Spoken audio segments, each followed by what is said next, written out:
আসসালামু আলাইকুম। বাংলাদেশ বেতার সিলেট সংবাদ পড়ছি কুমকুম হাজারা মারুফা। সিলেট বিভাগ সহ সারা দেশে বাড়ি বাড়ি গিয়ে ভোটার তালিকা হালনাগাদের কার্যক্রম আগামীকাল থেকে শুরু হচ্ছে, চলবে ৩রা ফেব্রুয়ারি পর্যন্ত। সিলেটের নতুন ভোটার নিবন্ধনের লক্ষ্যে বাড়িতে বাড়িতে গিয়ে তাদের তথ্য সংগ্রহ করবেন মাঠ কর্মীরা। বিশেষ দিবসের ছুটি ব্যতীত সাধারণ সাপ্তাহিক ছুটির দিনেও নিবন্ধন এবং তথ্য সংগ্রহ কার্যক্রম চলমান থাকবে।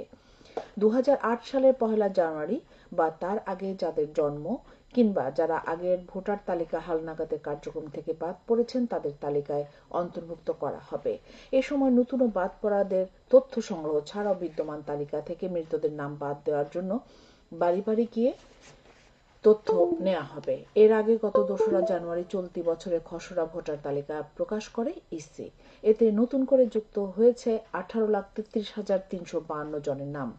২০২৫ সালের ১ জানুয়ারি যারা ভোটার হওয়ার যোগ্য হয়েছেন এ বছরের হালনাগাদে তারা তালিকায় যুক্ত হলেন। নতুন ভোটারদের নিয়ে দেশে মোট ভোটার সংখ্যা দাঁড়িয়েছে ১২,৩৬,৮৩,৫১২ জন।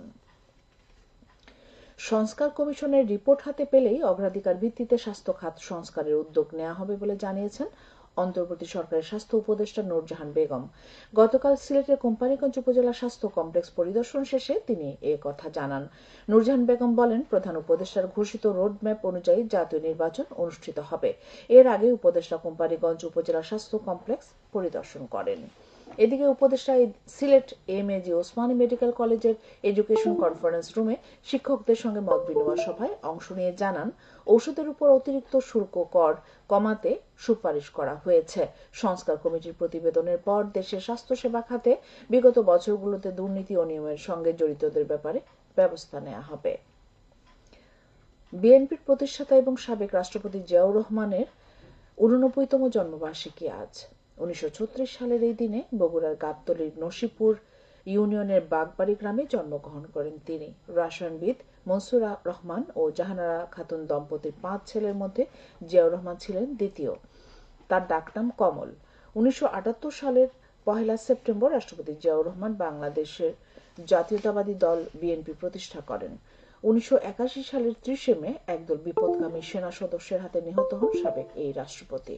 প্রয়াত রাষ্ট্রপতি জিয়াউর রহমানের জন্মবার্ষিকী উপলক্ষে বিএনপির পক্ষ থেকে নানা কর্মসূচি পালিত হচ্ছে। কর্মসূচির মধ্যে সকাল ১১টায় শেরেবাংলা নগরে তার কবরে পুষ্পস্তবক অর্পণ করেন দলের মহাসচিব মির্জা ফখরুল ইসলাম আলমগীর সহ সিনিয়র নেতারা। দুপুর ২টায় ইঞ্জিনিয়ারিং ইনস্টিটিউট মিলনায়তনে বিএনপি আয়োজিত আলোচনা সভা অনুষ্ঠিত হবে। এতে বক্তব্য রাখবেন বিএনপি স্থায়ী কমিটির সদস্য, স্থানীয় নেতৃবৃন্দ ও বিশিষ্টজনেরা। সভায় সভাপতিত্ব করবেন বিএনপি মহাসচিব মির্জা ফখরুল ইসলাম আলমগীর। এতে প্রধান অতিথির বক্তব্য রাখবেন বিএনপি ভারপ্রাপ্ত চেয়ারম্যান তারেক রহমান। বাংলাদেশ বেতার কেন্দ্র পরিদর্শন করেছেন মেক্সিকোয় নিযুক্ত বাংলাদেশের রাষ্ট্রদূত মুশফিকুল ফজল আনসারী। গতকাল তিনি বাংলাদেশ বেতার সিলেট কেন্দ্রে আনসারী বিশ্ব সভায় বাংলাদেশে আলোকিত এক মুখ শীর্ষক সাক্ষাৎকারমূলক আলোচনা অনুষ্ঠানে যোগ দেন।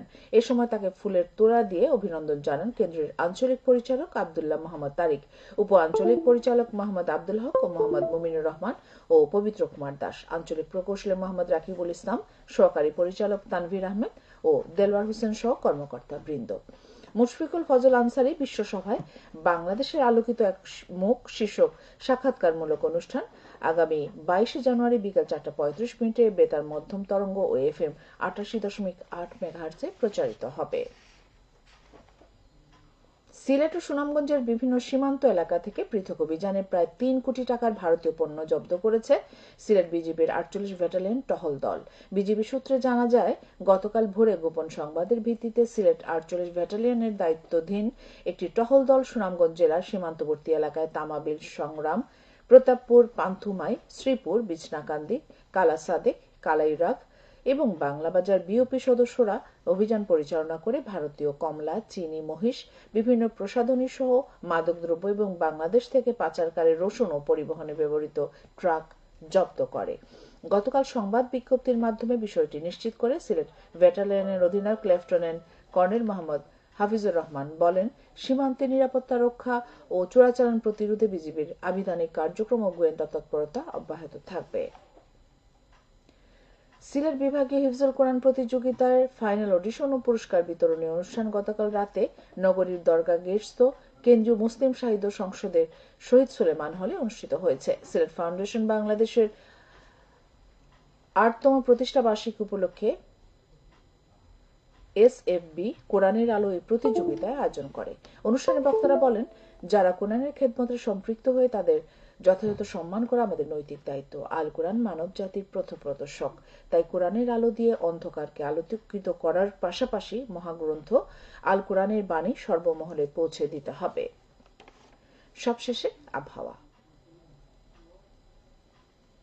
সন্ধ্যা 6টা পর্যন্ত পূর্বাভাসে বলা হয়েছে, সিলেট সহ পার্শ্ববর্তী এলাকায় আজ কোনো সতর্কবাণী নেই এবং কোনো সংকেতও দেখাতে হবে না। আজ সিলেটের সূর্যোদয় হচ্ছে 6টা 38 এবং সূর্য অস্ত যাবে সন্ধ্যে 5টা 27। সংবাদ শেষ হলো। আমাদের পরবর্তী স্থানীয় সংবাদ প্রচারিত হবে বিকেল 4টা 30। পরকালের সেই সুখ শান্তিময় দান আমি তোমাদেরকেই প্রদান